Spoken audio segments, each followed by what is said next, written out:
ಸಂಸತ್ನಲ್ಲಿ ಉಭಯ ಸದನಗಳಲ್ಲಿ ವಿಪಕ್ಷಗಳಿಂದ ಪ್ರತಿಭಟನೆ ವಿಚಾರವಾಗಿ ಇಂದು ಸಹ ಸಂಸತ್ನಲ್ಲಿ ಪ್ರತಿಭಟನೆ ಮುಂದುವರಿಯುವಂತಹ ಸಾಧ್ಯತೆ ಇದೆ.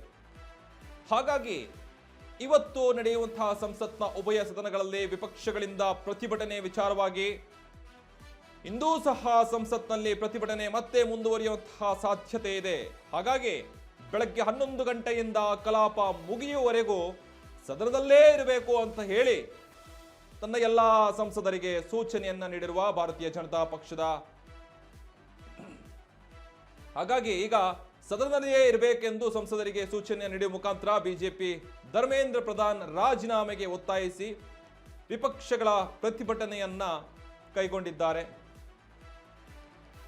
ಭಾರತೀಯ ಜನತಾ ಪಾರ್ಟಿ ಈಗ ಸದನವ ಮುಗಿದ ನಂತರ ಕೂಡ ಅಲ್ಲೇ ಇರಬೇಕು ಅಂತ ಹೇಳಿ ಸಂಸತ್ನ ಉಭಯ ಸದನದಲ್ಲಿ ಈ ಪ್ರತಿಭಟನೆ ವಿಚಾರವಾಗಿ ಕೋಲಾಹಲ ಎದ್ದಿತ್ತು.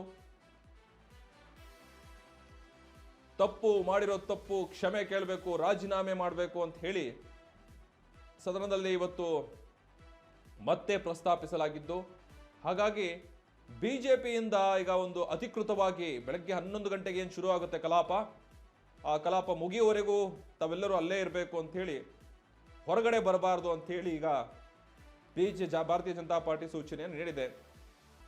ನಿರಂತರವಾಗಿ ನೋಡೋದಾದ್ರೆ ಈಗ ಬೆಳಗ್ಗೆ 11 ಗಂಟೆಗೆ ಯೂಶಲಿ ಕಲಾಪ ಶುರುವಾಗುತ್ತೆ. ಶುರುವಾದೋದ್ರಿಂದ ಅದು ನಾವು ನೋಡ್ತಾ ಹೋಗ್ಬೋದಾಗಿದೆ. ಕಲಾಪದಲ್ಲಿ ವಾದ ವಿವಾದಗಳು ಮಂಡನೆಗಳನ್ನ ಪ್ರಸ್ತಾಪ ಮಾಡ್ತಾ ಹೋಗ್ತಾರೆ. ಬೇಡಿಕೆಗಳು ಕೋರಿಕೆಗಳೆಲ್ಲ ಈಡೇರಿಸಬೇಕಾಗುತ್ತೆ, ಕೇಳ್ತಾರೆ, ಅವರು ಕೇಳ್ತಾರೆ, ಇವರು ಕೇಳ್ತಾರೆ, ತಪ್ಪು ಸರಿಗಳನ್ನ ಹೇಳ್ತಾ ಹೋಗ್ತಾರೆ.